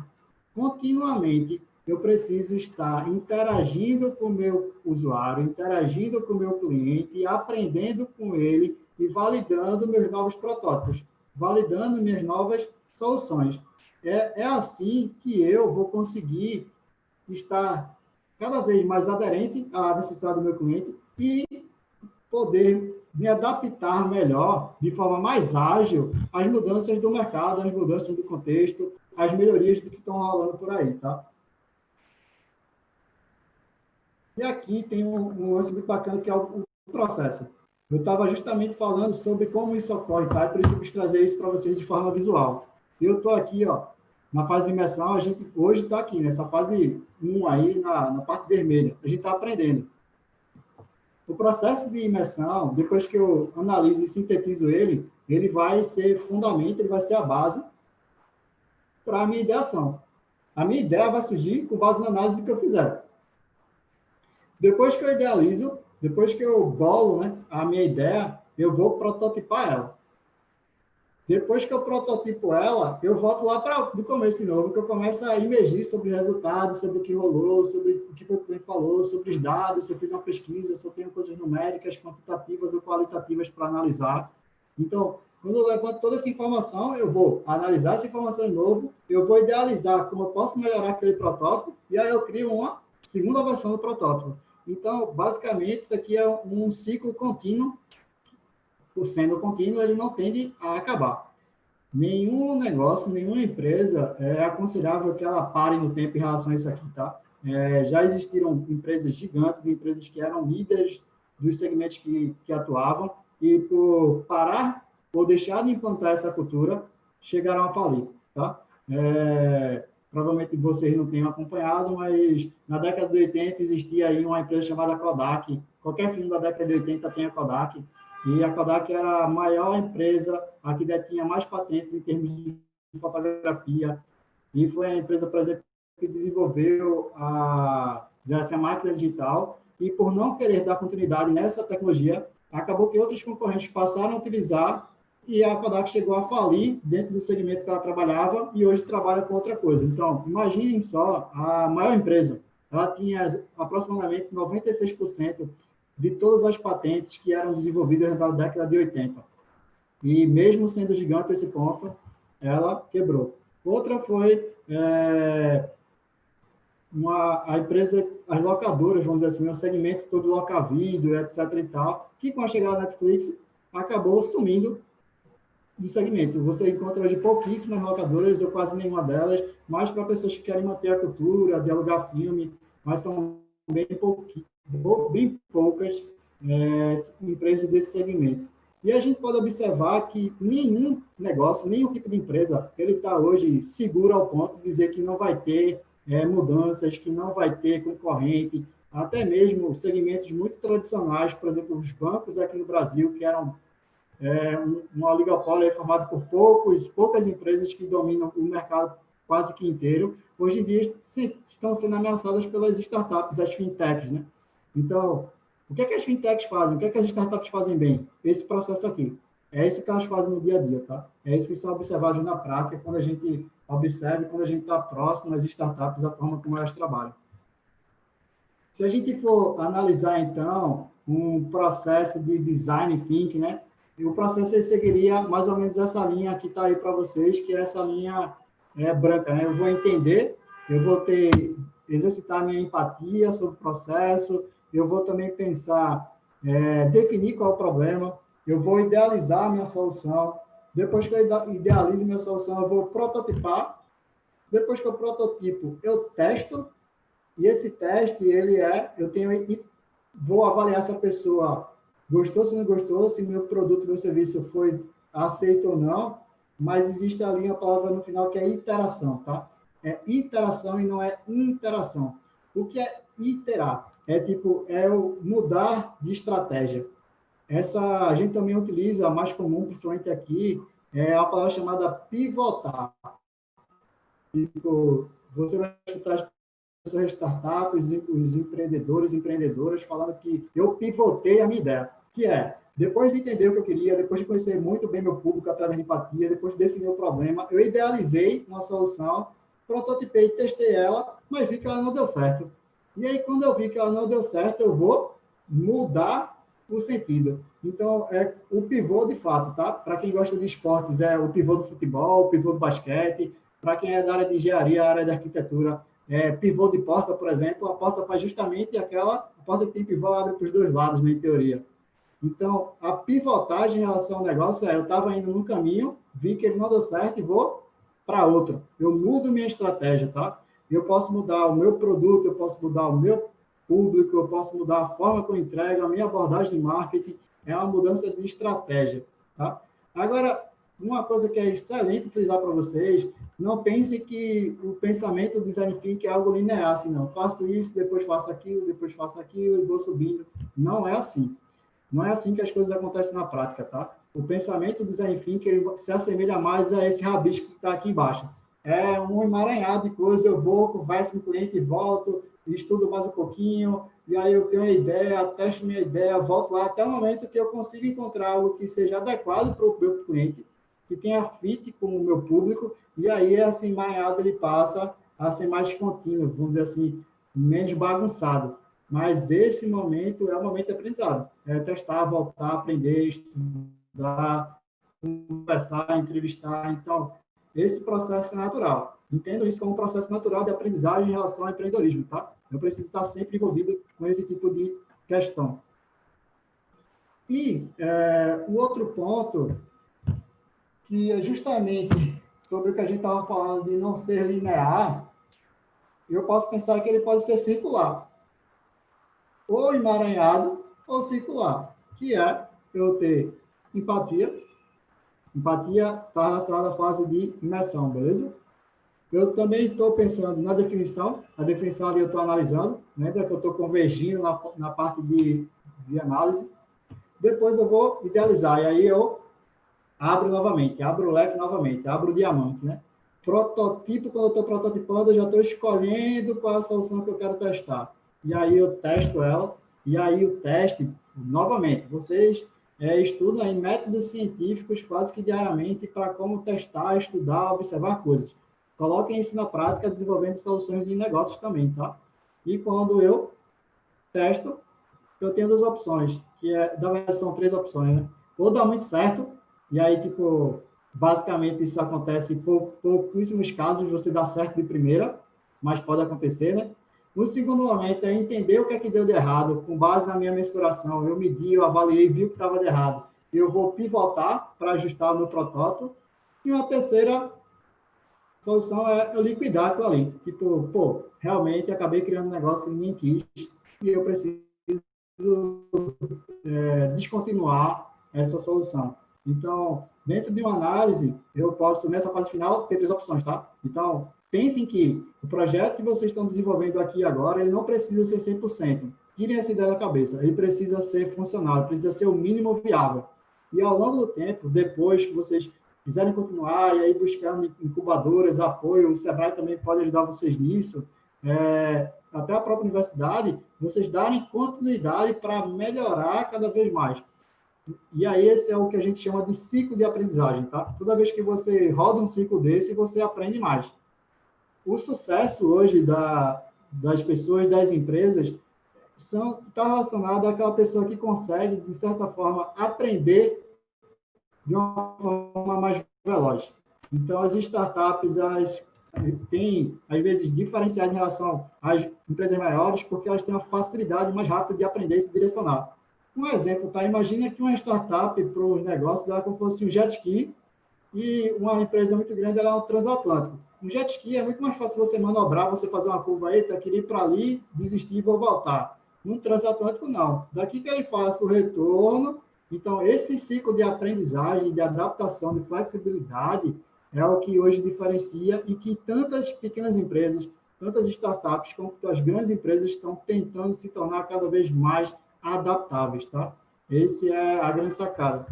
Em relação a nós, enquanto profissionais, e vocês, enquanto estudantes, que já estão no mercado de trabalho, existe um conceito sobre futurismo hoje em dia que diz que os próximos analfabetos, vamos dizer assim, da nossa sociedade, vão ser aquelas pessoas que não vão conseguir aprender, desaprender e reaprender. Então, isso é muito comum no momento que a gente está vendo hoje, a gente está sobrecarregado de informações e muita coisa muda, e o que valia ontem já não vale mais hoje. Então, essa capacidade da gente entender que eu vou ter que aprender todo dia, e para aprender todo dia, possivelmente eu vou ter que desaprender uma coisa que me falaram lá atrás, ou que eu estudei, e que hoje não está mais adequada com a realidade das pessoas, e reaprender uma nova solução, um novo pensamento, uma nova abordagem, outro ponto de vista.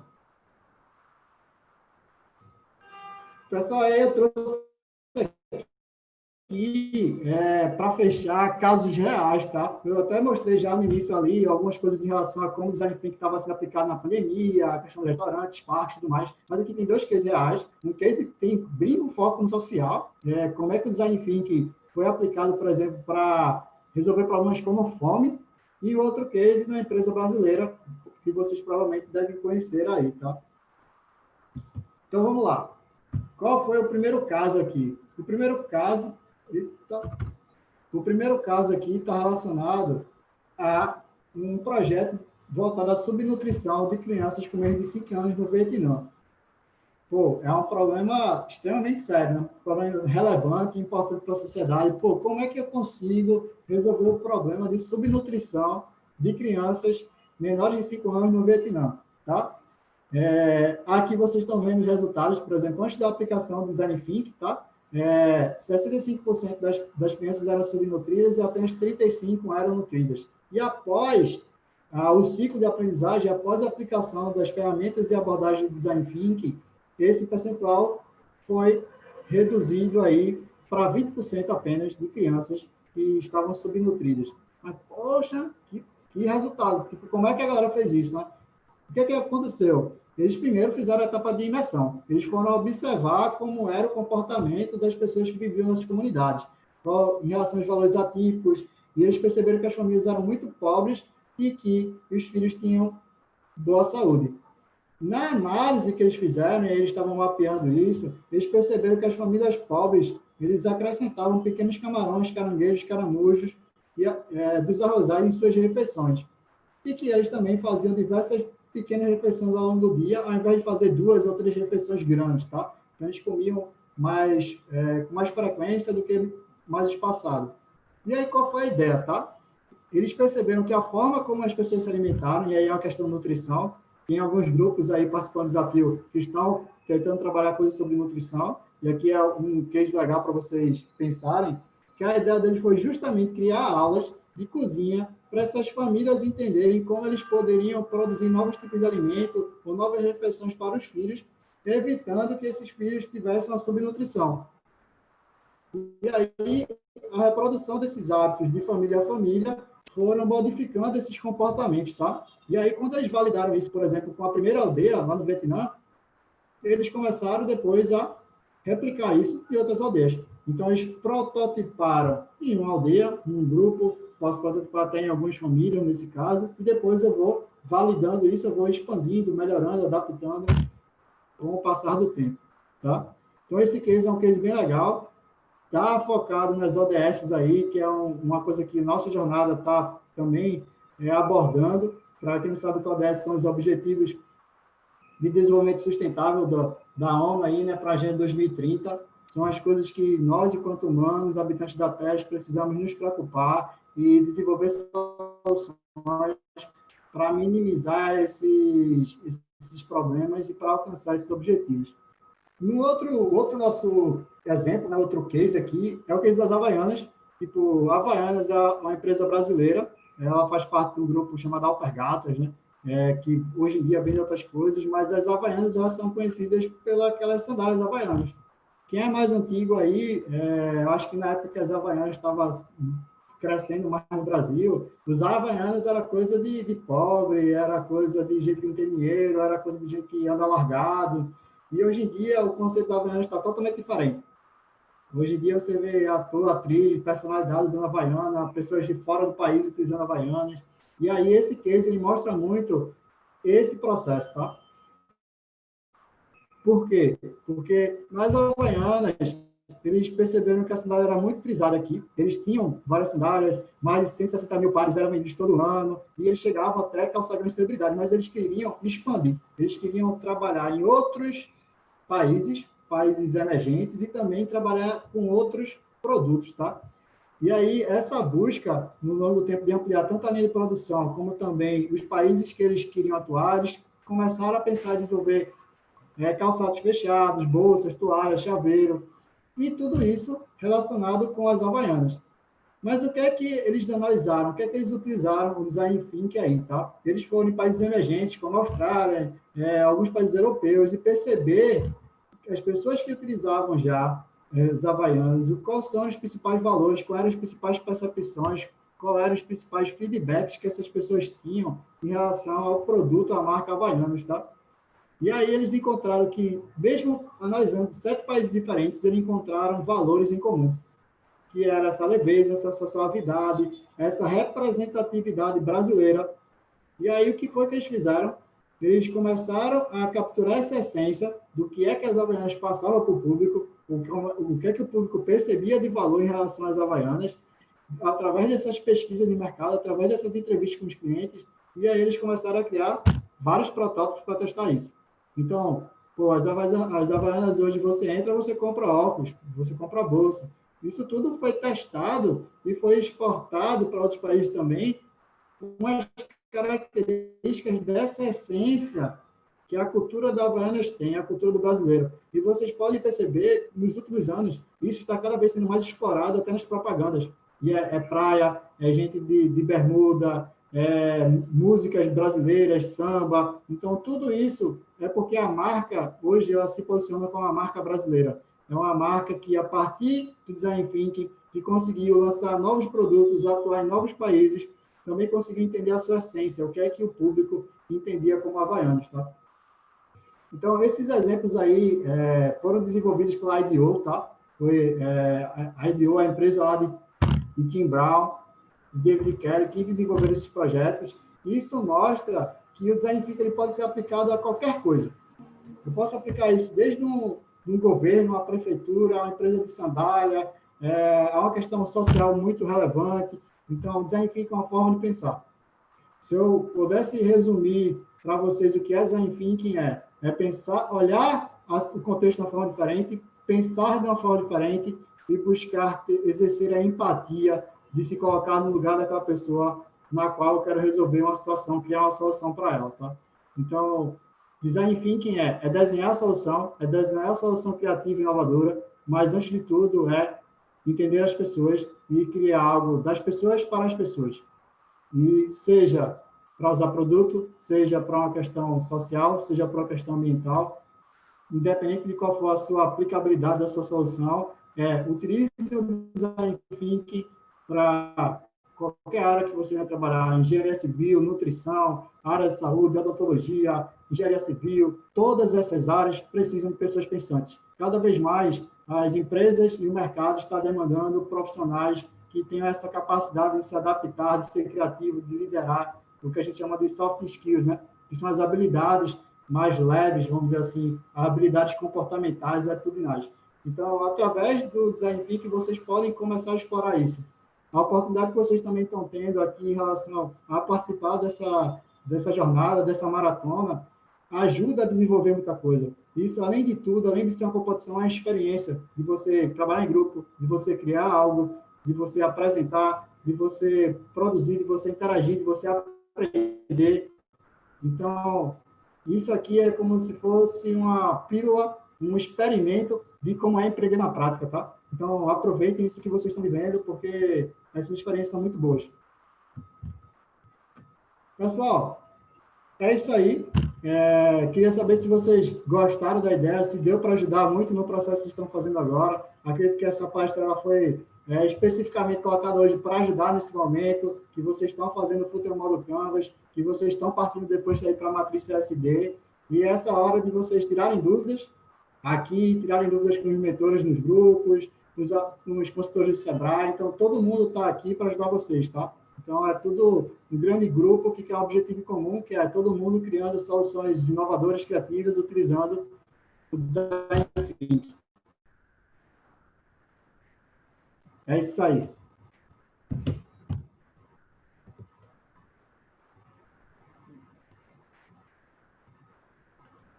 Thompson, cara, Malu também que estão aí.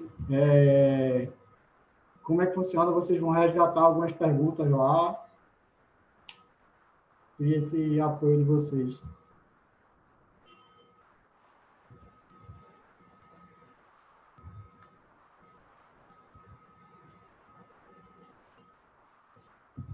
Exatamente isso, Breno. Vamos lá, perguntas que nós temos aqui.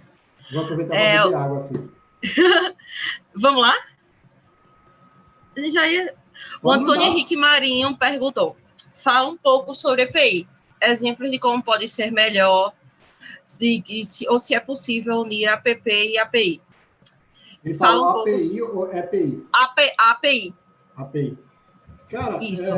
API, para quem não está familiarizado, API é um conceito de tecnologia que é basicamente portas para você integrar sistemas. Como fosse caminho de você fazer sistemas conversarem, né? Então, eu precisaria de mais informações para saber de fato como ajudar ele, mas é entender o que é que tu quer fazer com essa API. Se tu quer acessar alguma base de banco de dados disponível, se tu quer fazer isso para utilizar como integração. Mas uma dica muito boa que eu te daria sobre isso é que não pensa a tecnologia como finalidade, tá? Ou seja, nenhum negócio tem por finalidade ser tecnologia. Os negócios, eles utilizam tecnologia para vender alguma coisa, para oferecer alguma coisa, para prover alguma solução para o cliente. Então, seja código de desenvolvimento, seja API, seja qualquer tipo de desenvolvimento de software em si, não pensa na tecnologia, pensa o que é que tu consegue fazer com essa tecnologia. Um exemplo muito bacana disso é tu pensar a tecnologia com martelo. Se eu te der um martelo, tu pode quebrar uma parede, tu pode criar um prego, tu pode bater um prego, dá para fazer um monte de coisa. Então, não é o martelo que tu quer, tu quer fazer alguma coisa com esse martelo. Então, a sacada que eu te daria para tu refletir é o que é que tu quer fazer utilizando a API. Ele perguntou também sobre bottom-up, como usar o cliente para desenvolver o próprio app. Cara, isso é um conceito muito bacana. Ô, Malu, me diz o nome dele para... Antônio Henrique. Antônio Henrique. Antônio, cara, isso é um conceito que assim, uma das coisas mais recentes que eu poderia te dizer. Hoje, todas as empresas e todos os negócios, eles estão buscando não somente prototipar para entregar para o cliente no final, mas trazer o cliente para dentro da construção daquela solução. Quanto mais facilmente eu trouxer esse cliente para uma etapa anterior, melhor vai ser aquele produto na saída. Então, tem alguns modelos de negócio, inclusive, que já se baseiam nisso. Antes de produzir alguma coisa, eles já interagem com o cliente, já entendem o que o cliente quer e só por exemplo, produz sobre encomenda. Tem algumas empresas, marcas americanas de camisa, que elas fazem isso. Elas colocam estampas, inclusive colaborativas, as pessoas criam estampas, colocam lá, as pessoas voltam e pelo número de votações e pedidos de compra daquela estampa, ela produz aquilo sob encomenda. Então, qual seria o modelo diferente? Era criar a estampa, botar para vender e ver se colava. Mas desse modelo, não. Ela já validou, inclusive, qual é a melhor estampa e já tem pessoas interessadas por comprar aquilo ali. Então, trazer o cliente para dentro do processo desde entender, de criar, de ajudar e validar constantemente é o ideal. Nessa mesma linha, Breno, o Alexander perguntou se o feedback do cliente é mais importante do que o feedback do usuário. Vamos lá. Existem vamos dizer, uns trocadilhos aí em relação às palavras de cliente, usuário, consumidor. O que acaba divergindo uma coisa da outra? O usuário, a gente tem muito para a tecnologia. Quem utiliza mais essa palavra são pessoas da área de tecnologia, que são usuários de software, usuários de algum tipo de solução, usuários de alguma ferramenta, tá? Mas, em determinado ponto, esses usuários, eles também são clientes. Existe um conceito de cliente, onde existe cliente externo, inclusive, que são os consumidores, os usuários, e existem os clientes internos. Então, essas palavras, elas podem se aplicar em determinado ponto, podem ser utilizadas como sinônimo, tá? Mas, hoje, devido àquilo que a gente falou na palestra sobre uma mudança de uma economia de posse para uma economia de solução, hoje todas as empresas estão querendo transformar seus clientes em usuários. Porque cliente passa uma ideia conceitual de que a pessoa compra e vai embora, não tem interação. O usuário significa que eu estou utilizando ali, eu estou no dia a dia. Hoje, o que toda empresa quer é estar com o usuário constantemente interagindo com ela, utilizando os serviços, consumindo os produtos dela. O Lucas Lopes perguntou como fazer a validação de uma ideia que só poderia ser efetivamente validada na prática. Ou seja, teria que ser aprovada antes para então ver se dá certo ou não. Mas, Lucas Lopes, eu gostei do nome. Eu queria ter o nome desse, Lucas Lopes. Ô, Lucas, toda ideia é assim, cara. Uma ideia boa no papel, ela é ideia ruim. Tipo, uma ideia que ela não foi validada, ela não vale de nada. Tipo, ninguém está querendo uma ideia boa engavetada. A ideia só de fato é boa quando eu coloco ela na prática. Então, tipo, toda ideia, ela precisa ser colocada na prática. E se a minha ideia não tem uma capacidade de ser aplicada na prática, ela não é uma boa ideia. Se eu não consigo transformar aquilo na prática, gerar resultado com aquilo não deixa de ser uma boa ideia. Lembra das esferas? Ela precisa ser viável. Então, se ela não for viável, ela não é uma boa ideia. Todo mundo precisa tirar a ideia do papel. A gente tem aquela mania de achar que, pô, eu tive uma boa ideia, vou ficar rico. Uma ideia, ela é 5% do sucesso de um negócio.